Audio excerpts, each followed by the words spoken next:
बुजुर्गों, साथियों, कांग्रेस संदेश यात्रा शैलजा जी, मैं, किरण जी और हम सब लेकर क्यों निकले? इसका लक्ष्य क्या? इसका निशाना क्या? क्यों आप सबको हमने आज यहां तकलीफ दी एकत्रित करके? 2 मिनट में मैं उसकी चर्चा आपसे करना चाहूंगा। एक तरफ राहुल गांधी जी जो 3500 किलोमीटर कन्याकुमारी से कश्मीर तक चले, सर्दी में, गर्मी में, बारिश में, तूफान में, बर्फ में, आंधी में, और एक बार फिर 6500 किलोमीटर मणिपुर, इंफाल से महाराष्ट्र तक, पूर्व से पश्चिम तक की यात्रा कर रहे हैं। कांग्रेस संदेश यात्रा भी उसी स्पिरिट को, उसी सिद्धांत को आगे लेकर चली। उसका क्या कारण है? उसका कारण है कि हिंदुस्तान में और हरियाणा में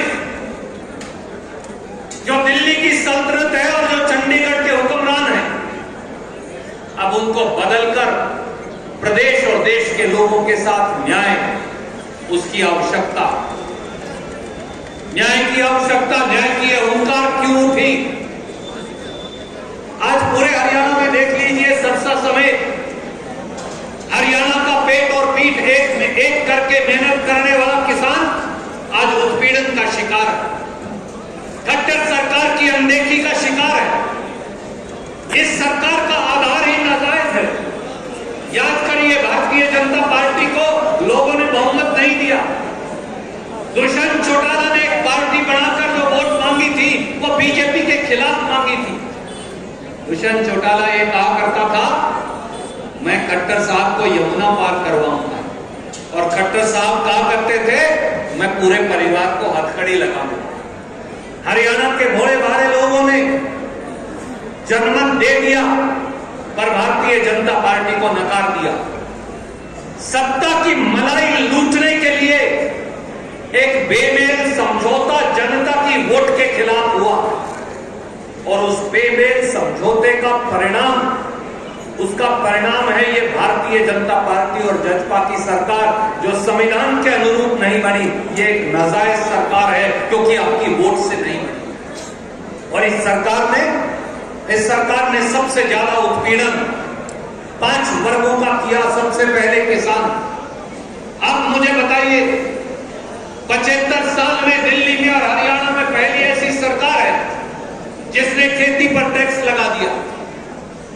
आपकी खाद पर 5% जीएसटी, आपके ट्रैक्टर पर 12% जीएसटी, आपकी कीटनाशक दवाई पर 18% जीएसटी, और ट्रैक्टर का टायर अलग लेने जाओ तो फिर भी उस पर 18% जीएसटी। ये पहली सरकार है जिसमें 700 किसान 1 साल तक दिल्ली के दरवाजे पर, हरियाणा के बॉर्डर पर बैठे। 1 लाखों किसानों में से 700 किसान शहीद हो गए। परंतु दिल्ली के शासक को, हरियाणा के मुख्यमंत्री को यह फुर्सत नहीं मिली, हरियाणा के उप मुख्यमंत्री को यह फुर्सत नहीं मिली कि जाकर उन किसानों, मजदूरों और गरीबों के आंसू पहुंच पाए। 700 किसान शहीद हुए। 700 किसानों ने इस देश के किसानों से न्याय के लिए अपनी जिंदगी दे दी, पर हरियाणा और दिल्ली के शासक वहां नहीं गए। और जो वादा किया था हरियाणा और देश के किसान से नरेंद्र मोदी जी ने, मनोहर लाल खट्टर जी ने, दुष्यंत चौटाला ने, कि न्यूनतम समर्थन मूल्य की गारंटी देंगे, आज तक 2 साल बीत गए, वो गारंटी नहीं मिली। एक बार फिर किसान के साथ धोखा हुआ। संसद के पटल पर शैलजा जी ने पहले और उसके बाद मैंने ये सवाल पूछा, नरेंद्र मोदी जी, आप हरियाणा और देश के किसान का कर्जा कब माफ करोगे? तो जवाब आया वित्त मंत्री का कि किसान और मजदूर का, गरीब रविदासिया और वाल्मीकि का, बैकवर्ड का कर्जा माफ करने के लिए भारत सरकार के पास कोई पैसा नहीं। मैं किसान का एक बेटा आज आपसे पूछता, आपके माध्यम से नरेंद्र मोदी और मनोहर लाल खट्टर से पूछता, अगर 10,50,000 करोड़ रुपया, 10,50,000 करोड़ रुपया आप कुछ उद्योगपतियों का माफ कर सकते हो, तो फिर इस देश के इस देश के 62 करोड़ किसान के लिए भारत की सरकार और हरियाणा की सरकार के पास पैसा क्यों है? क्या ऐसी सरकार को एक दिन भी सत्ता में बने रहने का अधिकार है? इसलिए ये यात्रा न्याय की हुंकार किसान के लिए लेकर आई। हरियाणा का नौजवान हजारों की संख्या में, राजन मुझे कह रहे थे भाई साहब सबसे ज्यादा नौजवान इस सभा में, मैं सहमत हूं। हजारों की संख्या में यहां नौजवान मौजूद हैं। मेरे छोटे भाइयों, मैं आपसे पूछता हूं, क्या हरियाणा के बेटे और बेटी लायक नहीं? हमारे बच्चों में शिक्षा नहीं? हमारे बच्चे काबिल हैं, शिक्षित हैं, गुणी हैं, परंतु उनके लिए बीजेपी और जेजेपी की सरकार में रोजगार और रोटी नहीं। आप हर रोज वीडियो देखते होंगे, हरियाणा के बच्चे अब ये कहते हैं इजराइल जाकर मर जाएं तो मर जाएं, क्योंकि हरियाणा में तो रोटी नहीं।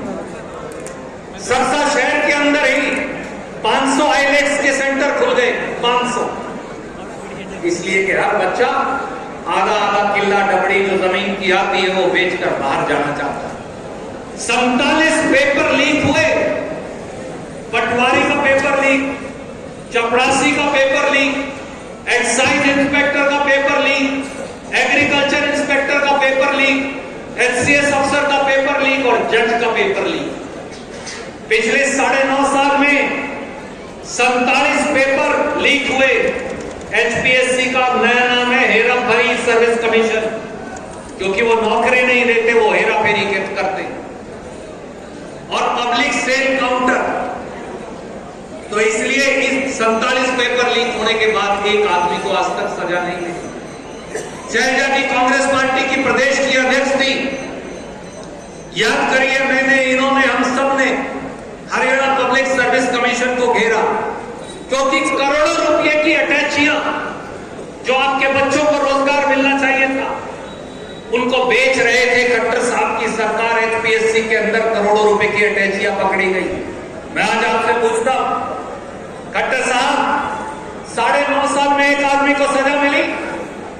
9.5 साल में एक आदमी जेल में गया?